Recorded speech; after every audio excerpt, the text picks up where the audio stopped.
Welcome to the Cozy Nights, a quiet corner of the realm where bedtime stories drift in with the fog and dreams ride in on the wings of old tales. Tonight, we return to Witherwood, a sleepy village at the edge of the world, where candlelight still holds back the dark and the whispers in the mire are softer than you'd expect. This story is one of memory, of gentle mysteries, and of voices that have waited patiently to be heard. So snuggle in, let the night settle, and breathe easy. You're safe here. The story will take care of the rest. This is The Whispering Mire. Nestled between low hills and surrounded by thickets of blackthorn and ivy-choked oaks, lies the village of Gloamwood, a place not found on maps and barely remembered in county records. Its cobbled paths are faded and slick with moss. Its cottages slumped as though sleep has crept into the very stone. Few outsiders pass through Gloamwood, and even fewer stay, especially after the sun begins to set. And yet, under the light of a paper-thin moon, one figure did come, suitcase in hand, guided by a letter sealed in violet wax and signed only with a single initial, M. The letter had reached Marnie Whitlock on a rain-heavy morning in October as she sifted through a stack of junk mail and job rejections. A freelance archivist by trade, Marnie specialized in lost manuscripts and obscure ephemera, the kinds of dusty things libraries forgot and time tried to bury. She was skeptical at first. The paper was thick, almost animal-like in texture. The ink shimmered faintly, and the handwriting looked older than her grandmother, but the phrasing was clear. An estate in Gloamwood had need of her, a manor untouched for generations, a library with volumes that required cataloging and discretion. She had taken the train to the nearest station, had walked the last mile under a bruised sky. What she found was less a village and more a memory. Windows shuttered, doorbells rusted, yet someone had been expecting her, for the old inn still had a candle lit in the front window, and the woman behind the desk, whose name turned out to also be Marnie, welcomed her with a knowing smile. "Whitlock? Ah, you're here for Mire Brook." Marnie had heard the name once before, an aside in an old folk tale perhaps, or a note scrawled in the margins of a manuscript, but it hadn't registered until that moment. Mire Brook Manor, a house supposedly swallowed by the bog after its owner went mad and vanished in the early 1800s. She dismissed it as village lore, but then she saw it. The manor stood half-sunk in the wet earth like a relic caught mid-dream. Its upper floors leaned wearily. Ivy clawed over its gables and chimneys, and its windows, though fogged, glimmered faintly from within. When Marnie approached, the door creaked open on its own, revealing an entrance hall still dressed in faded grandeur, velvet drapes, oil portraits, and a grandfather clock that ticked despite the dust caked in its gears. Inside, the air held the scent of damp pages and beeswax. A letter sat on the entry table. "Welcome, Miss Whitlock. The library awaits." And so began her nights at Mire Brook. The library was unlike anything she'd seen. Spiral staircases led to shadowed alcoves. Shelves loomed in impossible geometry, curling up into rafters or burrowing into the floor. Some books were stitched in leather that pulsed faintly beneath her fingertips. Others whispered when opened. Many were written in dead languages, or perhaps languages not yet born. Marnie began her work by day. She catalogued and sorted, often taking notes in silence while rain drummed on the high stained glass windows. But at night, the house changed. Doors she'd locked opened of their own accord. Ink bled into strange patterns. The fireplace sometimes sparked with blue flames, and more than once she caught movement in the corner of her eye. Someone walking the halls who never quite entered the room. She grew used to it, sort of. One night, around the third week of her stay, she found a book that hadn't been there before. It lay on the center table, wrapped in cloth and sealed with wax. The Whispering Mire. No author, no date. The cover was bone white, etched with the image of a single black moth. She opened it. The pages were blank, but as she touched them, ink bled upward from the paper, forming words slowly, as if being remembered. The girl arrived at the house that forgot how to die. The manor did not sleep. It waited. Chills swept over her. She flipped to the next page. Each night, the bog crept closer. Each night, something beneath it stirred. By the third page, her name appeared in the text. She slammed the book shut. But it didn't matter. That night, the library felt colder. The floorboards groaned like something massive shifted beneath them. And in the glass of the old cabinet, she saw a second reflection standing beside her, taller, thinner, faceless, draped in fog. She began to dream in swamps, endless, whispering marshes, and always at the center, the manor, half submerged, with her at the window.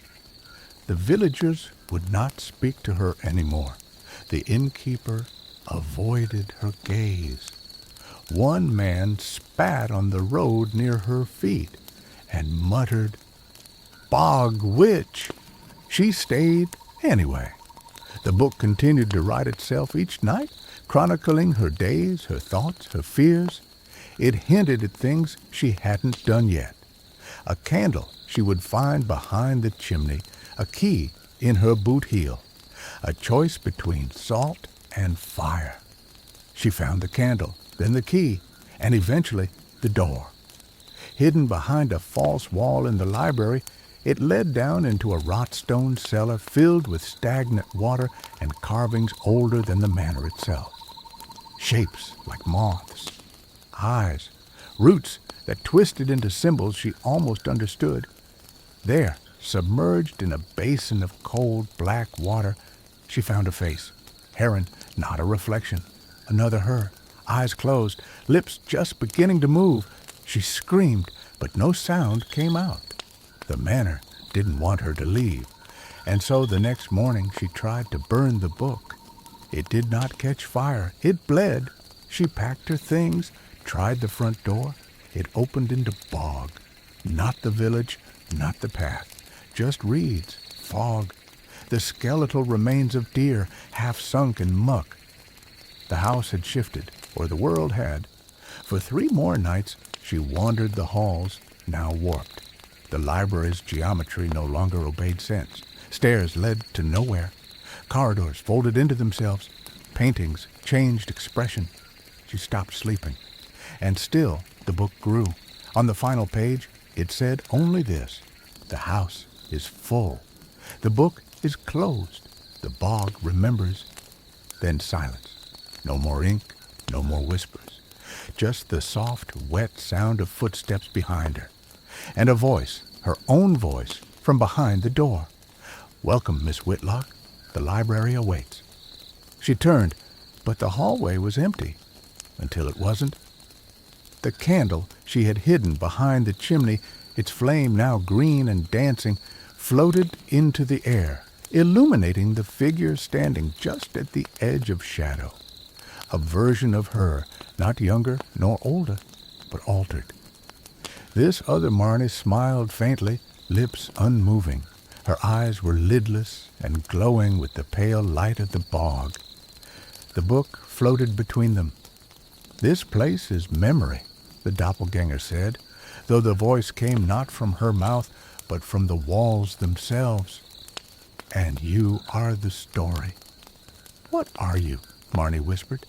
"I am the one who read, the one who stayed, the one who listened too long." Then she vanished, leaving the book behind.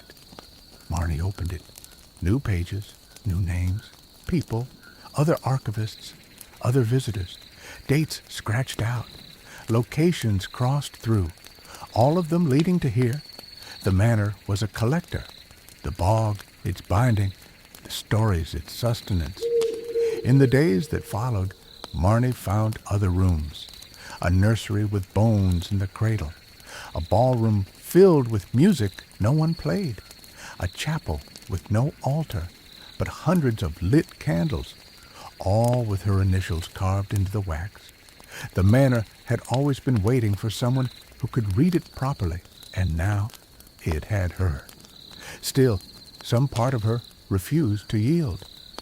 She began to rewrite the book, ink and salt and blood. Using glyphs she half understood, she tried to tell the story differently, one where she found the path back, one where she remembered the way out. The ink resisted her. It screamed silently, pages warped, but she wrote anyway. Until one night, the door opened again, not to bog, but to a dark, starless field. The sky cracked with lightning, shapes towered in the distance. She stepped through, and the manor at last exhaled. The book closed. Somewhere far away, a child found it in an attic box. She opened it.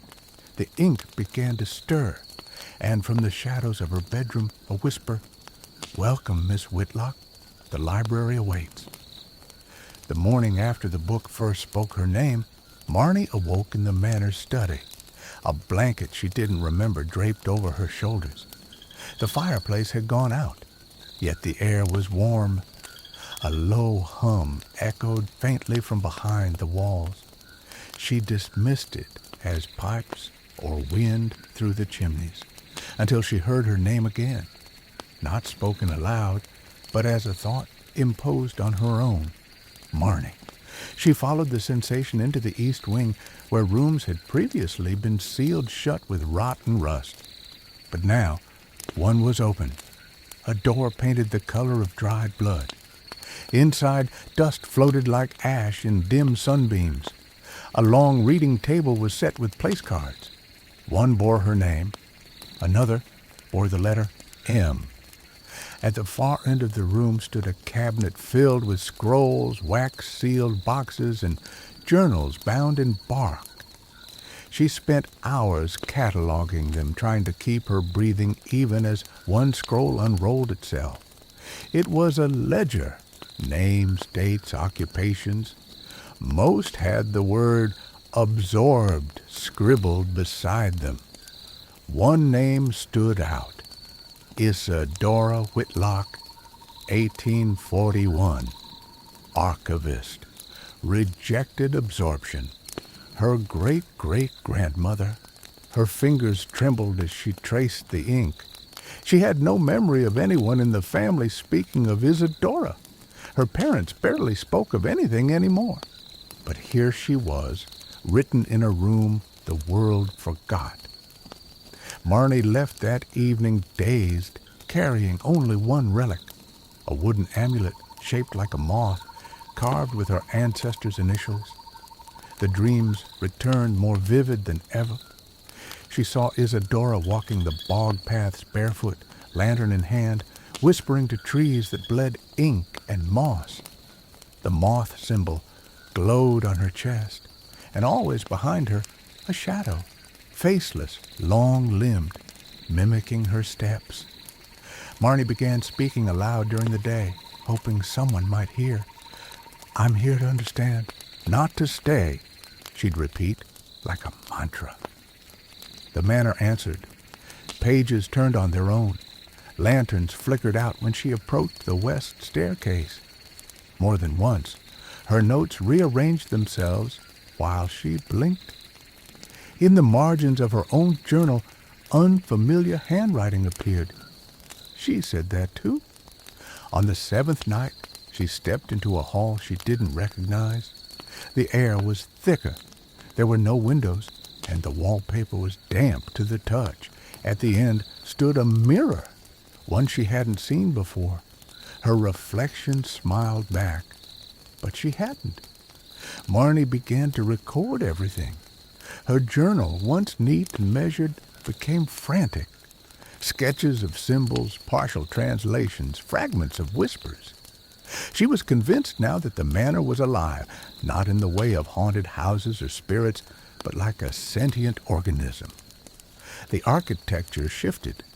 Doors obeyed moods. Light bent toward curiosity. She found a map in a drawer, hand-drawn, annotated in languages she didn't recognize. But it showed a space she hadn't yet explored. The room of false endings. When she finally found it, it was nothing more than a circular room with 20 doors. 19 of them opened into the same void, mist, and the sound of turning pages. The 20th door led to a nursery. She hesitated. Inside were dolls with moth wings and a rocking horse that moved without wind. On the wall, a portrait of Isadora, younger than Marnie had imagined, holding the same amulet. Etched into the wooden crib were the words, "You are the last." That night, the manor whispered not in fear, but in welcome. The next day, Marnie awoke to the nursery door sealed shut behind her. She wandered back through the manor, but every hallway seemed to change subtly. Windows that once looked out on the Mire now showed thickets of brambles. The paintings in the hall shifted when she looked away, smiling faces turning gaunt, vibrant gardens wilting.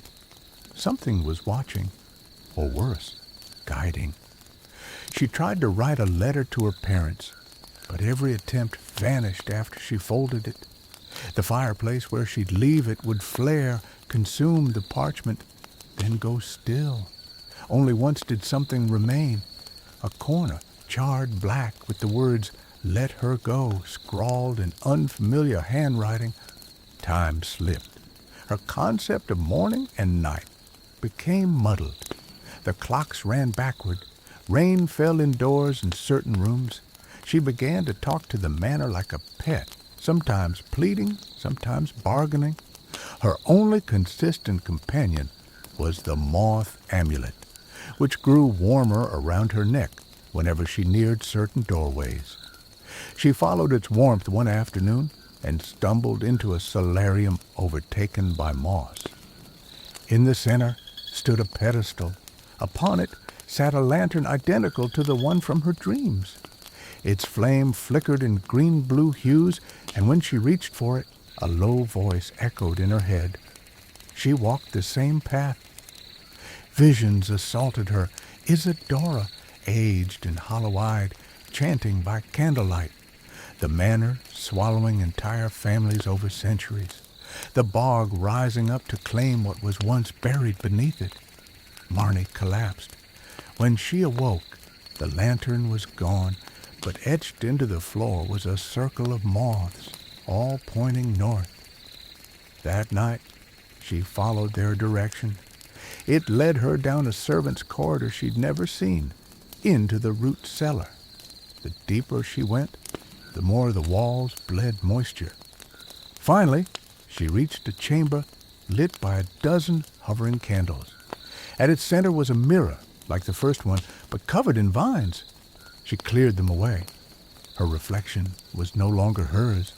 It was Isadora's face, young and hopeful, mouthing words Marnie couldn't hear. And then it changed to the faceless shadow from her dreams. The candles flared, and the manor spoke aloud for the first time. The last must choose. Marnie screamed. The candles went out. She ran through twisting halls, past weeping wallpaper, past the nursery now echoing with lullabies. She didn't stop until she reached the study. There, the book was waiting, open to a blank page. A quill floated beside it. Marnie stared, breath ragged. The amulet pulsed. She picked up the quill and wrote, "I accept." The manor sighed, not with hunger, but relief. Then the page turned. The manor responded, as if awakening from slumber. A wind passed through the rafters despite no open windows. Walls expanded subtly. wood creaking like bones long set. And in the study where Marnie had first found the book, the hearth relit itself. Marnie remained kneeling before the journal, the quill still warm in her grasp. She watched as her words sank into the page like ink into skin. The book seemed satisfied, its pages fluttering gently as if breathing. And then it closed itself. There was a stillness. And then a key appeared. It lay beside her on the floor, metallic but veined like wood, its teeth jagged in unnatural ways. She did not question it. She took the key and followed the gentle pull in her chest, the one that tugged like the amulet's warmth, but deeper, older. It led her to the west attic, a place she hadn't dared explore. The door, once swollen shut with time, opened easily under her hand. The room beyond was vast, impossibly large. Rows of empty chairs sat before a stage draped in moth-eaten curtains. And at its center was a single music box. It turned slowly, though untouched. The melody was sad and somehow familiar. She climbed the stage, heart thudding.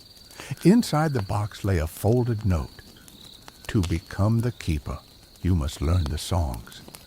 That night, she dreamt of memories that were not hers, of long walks through fog with children who had no shadows, of fires that burned green, of a festival held in silence, of Isadora humming lullabies to a grave.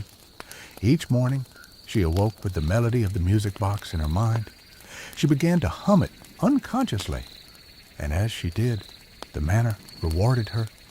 The room stopped shifting. The mirrors ceased lying. The whispers spoke plainly, "You are the bridge."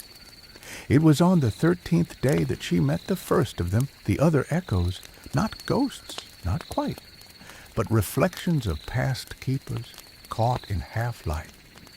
Isadora appeared by the solarium, younger than before. "We failed," she said simply, "but you don't have to." The others came too, a boy with burned scars who only nodded, a woman with a veil of cobwebs and hollow eyes, a man who held a lantern in both hands, though neither was lit. They offered no guidance, only presence. Marnie began to realize the role was not one of control, but of memory. She was not the manners master. She was its archivist. Its soul had always been a collective. Every whisper, every shadow, every misplaced page was a piece of someone. They had all lived and given and stayed. Marnie began recording their names, her journal filling with stories that weren't hers, but were entrusted to her care. The moth symbol changed on her amulet. It opened its wings, but not all welcomed her. In the eastern cellar, beneath even the roots, lay a vault that refused to open. When she pressed the key to it, the door recoiled. Something inside hissed, not with breath, but with paper and ash. That night, her dreams were torn. The manor showed her its past. Burning libraries, red moons, children taken by fog, and always behind it all, a faceless thing watching. She woke gasping, throat raw. The shadows grew bolder. Her steps echoed with mimicry. The walls pulsed with invisible veins. When she passed a mirror now, she saw not herself, but strangers, some weeping, some angry, all trapped. The next morning, the music box played a different tune, discordant, urgent. She found the study in disarray. The book was open again, but the pages were blank, not just empty, but stripped of fiber, as though erased. Marnie panicked. She began copying what she could remember, but every line faded as she wrote it. She turned to the hearth, but it was cold. The manor had gone silent. And then came the knock. It was soft. From the nursery. She opened the door slowly. Inside, the crib was gone. In its place stood a figure cloaked in white, faceless, hands clasped. It extended a scroll toward her. She took it with trembling fingers. The scroll read, "To preserve the whispering, you must walk the mire." Beneath the manor, the bog waited, fog curling like fingers, paths unseen by the living. She took the lantern Isadora had once carried, now flickering in her hand. The amulet was no longer warm, it was pulsing. She descended through the root cellar, past the candle chamber, into a passage not carved by man but grown by memory. The earth sighed beneath her. Marnie walked, moths circling her light. At the mire's edge, the fog parted. She stepped in. The bog sang, not with words, but memories. Children laughing, lovers whispering, arguments never resolved, promises broken, hope buried. She walked until her legs gave way. The lantern flickered, and then a door, floating in the fog, wooden, familiar. She opened it and stepped through, back into the study. The book was whole again, and on its cover, a new title, The Candle Keeper of Witherwood Below It, by Marnie Whitlock. She smiled. The manor exhaled, and far below, in the depths of the mire, the whispering began again. But it was not the end. That night, the stars above Witherwood glowed in a peculiar rhythm. One blinked, then another. The sky pulsed gently, as if something vast and ancient stirred behind the veil of night. Marnie noticed it from the tower window. Since the book had closed and marked her as keeper, the manor had settled, but not stilled. It watched her now with reverence, but also with expectation. She lit a candle and returned to the study. The book opened again. Only one sentence appeared. The keeper must gather the lost. She understood. Not all echoes had returned to the manor. Some had wandered beyond, forgotten in time and space, hidden in pockets of the bog where even the mire dared not look. So she prepared. The amulet now glowed faintly, responding to sorrow like a compass. She ventured into the village ruins, where twisted cobblestone paths led to hollow homes. The buildings whispered like reeds in wind. From beneath broken floorboards, she retrieved relics, a child's broken music box, a shattered mask, a doll stitched with runes. Each artifact she placed in the manor's hall of memory. One by one, spirits came. A girl with frost-bitten fingers and lullabies on her lips. A man who screamed at nothing, then cried with relief when offered a chair. A dog, eyeless, silent, who lay by the hearth as though remembering warmth. The manor grew stronger. Its lights no longer flickered. The halls expanded without warping. The fog around the village thickened, not to hide, but to guard. And the whispers grew harmonious. Yet not all spirits wished to be found. The hollowed one still lurked. It was a shape without memory, feeding on the forgotten. It had no form, only hunger. The more Marnie gave to the manor, the more the hollowed one thrashed. It sent dreams again, this time crueler. She dreamt she was burning, that her parents called to her and turned to dust, that her reflection laughed. But she endured, because she understood now. The candle keeper was not just guardian, but lighthouse.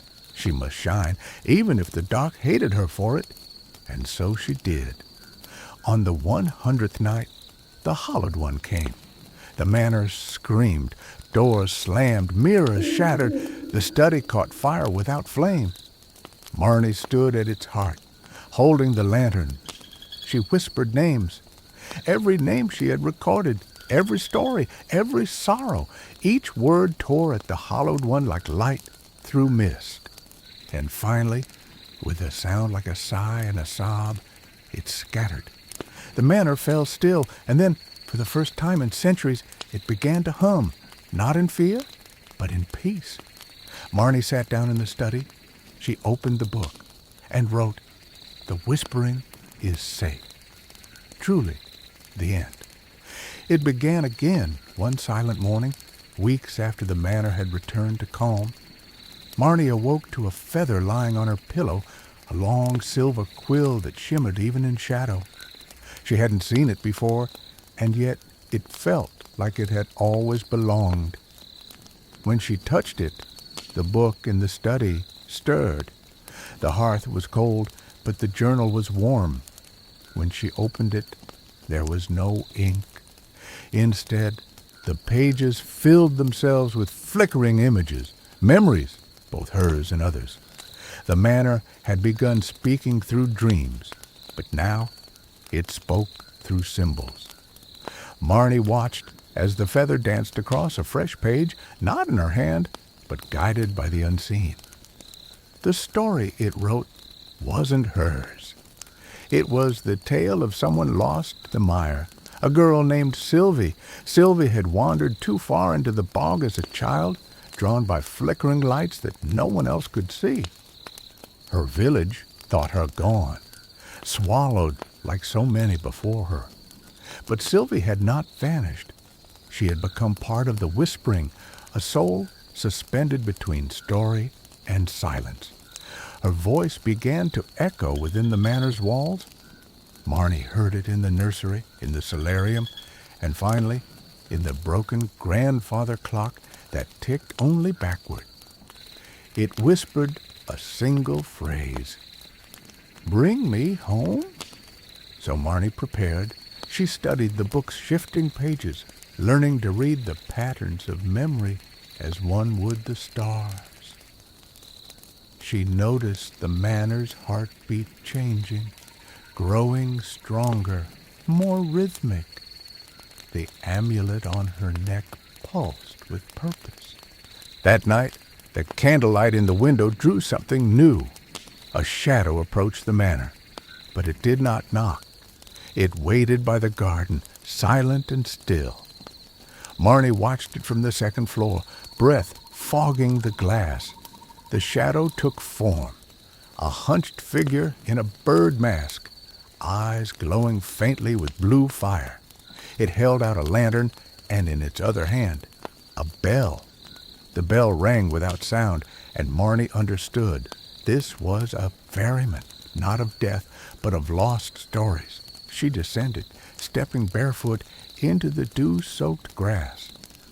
The ferryman offered her the lantern. Its handle was cold, but the light inside burned with a memory not hers, Sylvie's.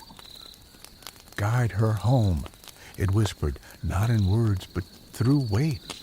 With the lantern in hand, Marnie followed where it led, back into the mire. This time, the fog was not empty. Shapes drifted just out of reach, former villagers, lost wanderers, broken dreams. One by one, they turned toward her, drawn by the lantern's pulse. She began to speak to them, not with words, but with the names she'd written, the stories she'd archived. Each memory released a face from the mist. Some wept, others smiled, all whispered their thanks. Deeper she went, until the bog fell silent. There, in a clearing lit by an unseen moon, stood Sylvie. Her eyes were the same as the girl in the journal sketches, but hollow with years spent alone. Her hair floated as if underwater. She did not speak. Instead, she reached out. Marnie placed the lantern in her hand. The light grew. 1,000 whispers rose like a tide. The bog trembled, but not in anger, in release. The mist turned gold. The trees bent inward, bowing, and from the soil rose stairs carved of root and stone. Sylvie turned, smiled once, and walked up the path, vanishing into stars. Marnie stood alone. Then she heard it, the manor humming a lullaby. She followed the roots home. When she returned, the study had changed. A second book now sat beside hers, bound in moss, sealed with wax. On its cover, the lost, remembered, and on the hearth sat the ferryman's bell. She rang it once. The manor sighed, and the whispering grew stronger, clearer, more harmonious. Not all stories needed to end. Some simply waited for the right voice. Marnie began to write again, and in the night, the candles in the windows never flickered. But as days passed into weeks, a new pattern emerged. The manor began to change again, not with menace, but anticipation. Certain rooms grew brighter without explanation. The clocks, once eternally out of sync, began to chime in unison.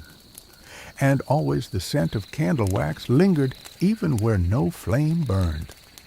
Marnie knew something, or someone, was coming. One morning, while tending the solarium, she found a third book resting on the windowsill, smaller than the others, bound in ash-colored leather, and sealed with a single moth wing pressed under glass. Its title was simple, Those Yet to Come. Beneath the cover was a blank page, and then another, until deep in the center she found a single question written in neat ink. What would you do to keep them safe? Marnie stared at the words for hours. The manor held its breath. Outside, the fog parted, revealing a stranger standing at the gates. He wore no cloak, no amulet. His eyes were pale as glass, and in his arms he cradled a child wrapped in cloth. The child was quiet, still, dreaming, or not. Marnie opened the gate without speaking. The man stepped inside, said nothing, and placed the child in her arms. He turned to leave, but paused at the threshold. Not all echoes are dead, he said, then vanished into the mist. The child stirred, its eyes opened, and Marnie knew, with a certainty as strong as the heartbeat in her chest, that the manor had chosen her not just as keeper, but as guardian of its future. She whispered the child's name, though she did not know how she knew it. Leora! The candles flared, the manor bloomed, and far beneath, in the deepest part of the bog, a seedling began to grow. The seedling had no leaves, no branches, only light, faint, pulsing, buried beneath the swamp, yet somehow untouched by rot. The whispering mire, so long stagnant with sorrow, began to shift, not violently, not yet, but like something old stirring from slumber. In the manor, Leora grew each day. She barely cried. Instead, she stared at candle flames with deep, knowing eyes. Sometimes, when she giggled, the fireplace would flicker in sync. When she babbled, the bells would chime from the highest tower. Marnie began to notice small changes in her own reflection. Her hair grew darker at the roots. Her eyes occasionally glowed faintly amber in the mirror's light. The manor was not just sharing its magic, it was entwining it with her. One stormy evening, a knock echoed through the manor, a rarity. No one used the front door. A child stood alone on the porch. He was pale, mud-caked, dressed in clothes decades out of date. He didn't speak, just held out a torn piece of paper, a map, hand-drawn with scratchy ink, showing the bog, the manor, and something else. A spiral. Marnie invited him inside, offering food and fire. The child never blinked, but when Leora crawled near him, he smiled. For the next week, he wandered the halls, silent and curious. He pointed at portraits no one else saw. He left pine cones on the stairwell, arranged in symbols that Marnie didn't recognize, until the journal interpreted them. They were warnings. The manor was not the only place waking up. Beneath the spiral etched in the map was a word scratched over and over, hollow root. Marnie traced it in the journal. The pages turned on their own, stopping on an entry that hadn't existed before. A tree that remembers fire, a place buried but never burned, its roots thirst for names. That night, Marnie dreamt of roots pushing through her window, of Leora floating above her crib, of the child silent, no longer whispering, "The hollow root is listening." She woke with soil under her fingernails. The map was glowing faintly. It was time to go deeper. The hollow root wasn't on any map Marnie had ever seen outside the one the boy delivered. It existed in memory, rumor, and perhaps not even entirely in this world. Still, as she packed her satchel, her journal, the lantern, the bell, and a pouch of salt, she knew she'd find it, or it would find her. She left Leora in the care of the manor, trusting its warmth and walls more than any person. Before leaving, she whispered to her sleeping form, "Watch the flames, little one. If they flicker blue, I'll be close." The bog accepted her with silence. The mist clung tighter this time. The path twisted on itself, leading her past echoes of old rooms, memories made moss. Trees bent to whisper her name. Frogs croaked riddles. And still, the lantern burned steady. Hours or days into her journey, she reached it. The hollow root stood like a cathedral sunken in mud, its trunk hollowed and vast, its limbs tangled with silver thread that glowed in moonlight. Faces moved beneath its bark, flickering expressions of those who had named it. At its base, an altar of stone, and on it, offerings, bones, locks of hair, wax seals, names etched in glass. The boy was already there. He stood with his back to her, but when she stepped forward, he turned, and now she saw his face clearly. It was hers, or would have been, if she'd never escaped the mire. He was a possibility, a version born from fear, trapped and grown wild in the hollow root's roots. "You buried me," he said without malice. "No," Marnie replied, voice steady. "I wrote a new ending." He held out a knife carved from candle wax. "You must choose, light or root." Behind him, the hollow root groaned, its bark cracking open to reveal a heart of ember and ash. Marnie stepped forward and dropped the bell onto the altar. It rang once, and the roots recoiled. She pressed the lantern into his chest. "Then let the story burn." Flame spread, not devouring, but transforming. The hollow root did not scream. It sang, a low, mournful lullaby, sung in the voices of all who had been forgotten. The boy vanished in the light. Marnie turned, the bog now blooming behind her with pale flowers and warm breath. When she returned, the manor windows were lit with blue flame. Leora was waiting on the porch, in her hand a moth, alive, glowing, and in her eyes every story not yet told. The wind never stopped around the manor after that night. It wasn't violent, but constant, like a voice humming through the trees. Marnie stood at the top of the old bell tower, the lantern in her hand again, now dimmer, but still warm. She no longer needed it to see the truth, but she kept it close. Some relics were more than objects. They were choices made solid. Below, the grounds of Witherwood Manor had changed. What had once been dead gardens now bloomed in strange rhythms. Flowers that opened only under starlight, moss that whispered when touched. There was life again, not just survival. Leora grew faster than a child should. By her 3rd year, she could recite tales from the journal before they appeared on the page. Her drawings matched the manor's hidden rooms, some that even Marnie hadn't yet found.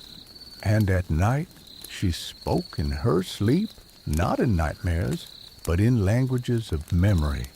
They weren't alone either. Visitors began to arrive, first a woman with frost in her hair and a voice like cracked glass. She carried a pocket watch that hadn't ticked in a century and asked to leave it in the nursery. Then a man made of shadows who wept when he saw the hearth, whispering, "I used to live here before I forgot myself." Each guest left something behind, a relic, a song, a memory that stitched itself into the walls. And then came the mirror. It arrived in a wooden crate without sender or note. Tall, framed in bone and ivy, its surface shimmered like water. Marnie placed it in the attic and told Leora never to touch it. But the mirror did not wait to be touched. It whispered, at first, nonsense, then names, then stories, ones Marnie hadn't written. One night, Marnie entered the attic and saw herself in the reflection, older, broken, eyes hollow. The reflection spoke first. "Do you know what happens to a story never told?" Marnie said nothing. "It eats itself, slowly, sweetly." Then it smiled. The reflection reached out and pressed a hand against the glass. And Marnie felt it, cold, real. The journal flared open downstairs. A new entry wrote itself. "When the last flame flickers and the mirror remembers your name, do not speak. Listen." She took the bell. She climbed the tower, and she rang it until the sky cracked. The mirror shattered, not into shards, but into moths. Hundreds of them poured from the attic, swirling in spirals of silver light, each one a story untold, now freed. They danced around Leora, who laughed and clapped, and around Marnie, who wept without knowing why. The manor sighed in relief. That night, the moon burned amber, the bog sang, and beneath the floorboards, something ancient sighed and fell back to sleep. For now, the days grew quieter, but not empty. Witherwood thrummed with subtle life, like a book still being written. Marnie awoke each morning to a new detail changed. A portrait on the wall she didn't remember posing for. A new corridor between the library and the conservatory, or a smell. Lavender, sometimes cinnamon, where no flowers grew. Leora was changing too. She no longer laughed just at games or stories, but at things Marnie couldn't always hear. "The little people in the walls," she said one morning. "They told me a joke." Marnie smiled, but the journal opened on its own with a sketch of a small door beneath the stairs. She followed it that evening and found the door real. Too small for her, but just right for someone Leora's size, or smaller. She left it shut. For now, autumn came. The trees around the manor turned silver instead of red. The fog took on a copper hue at dusk, and every full moon a firefly swarm circled the chimney stack in perfect spirals. These were not natural things, but they were not threats either, just signs. One night, the stars blinked out. Not all of them, just 5. Then they reappeared, then blinked again, one by one. It was a message. Marnie climbed the bell tower, bringing her journal, the lantern, and the moth-shaped pendant Leora had made from wax and thread. The journal opened before she reached the top step. A warning: when the sky speaks in threes, listen through the earth. Thunder cracked, but no storm followed. Beneath the manor, the ground rumbled. The cellar door swung open on its own. She descended with the lantern lit low. The cellar had grown. What was once a stone room lined with wine racks had become a spiral tunnel carved in roots and salt. Her breath fogged in the air. Whispered voices moved through the walls. At the bottom, a chamber. Carvings on the wall depicted the manor as it once was, surrounded by dozens of smaller cottages, a village now gone. Faces drawn in soft old charcoal stared out from the stone, and in the center, a well, covered, sealed with wax and iron. Leora stood beside it. Marnie didn't scream. She didn't even gasp. She only asked, "Did they call you too?"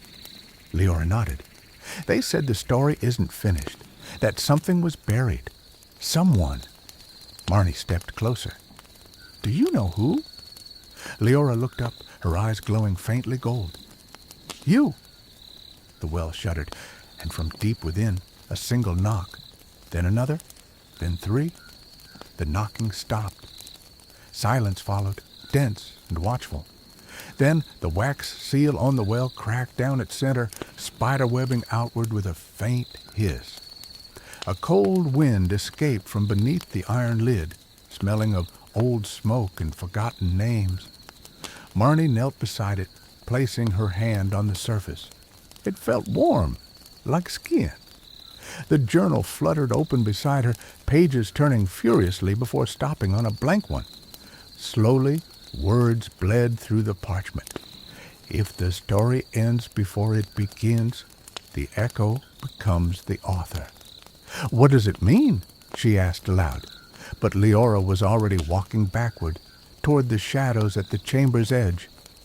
"I think you're about to find out," she whispered. A gust of wind extinguished the lantern. Darkness, and in the dark, the voice. It wasn't just one, it was hundreds, layered atop each other like leaves in a book, all whispering the same name. Marnie! The lid groaned, iron straining. The wax seal liquefied into molten gold and began to drip into the cracks. The stone around the well pulsed with slow, rhythmic thuds, like a heartbeat too large to be human. Marnie didn't run. She remembered the journal's first words. "Do not fear the story. Let it tell you." She stepped closer. The lid lifted. Beneath it was not water, not soil, just reflection. A smooth, liquid mirror, silver and deep. In it, she saw a version of herself, hollow-eyed, draped in cobwebs, lips stitched shut, but still alive, still watching. And then, movement! The reflected figure raised its hand, mirroring Marnie perfectly, and touched the inside of the well's surface. Marnie raised hers to match. Contact. The mirror shattered, not into shards, but into moths. Again, hundreds of them, glowing gold, silver, ink black, bursting upward into the tunnel. Marnie fell, not downward, but inward.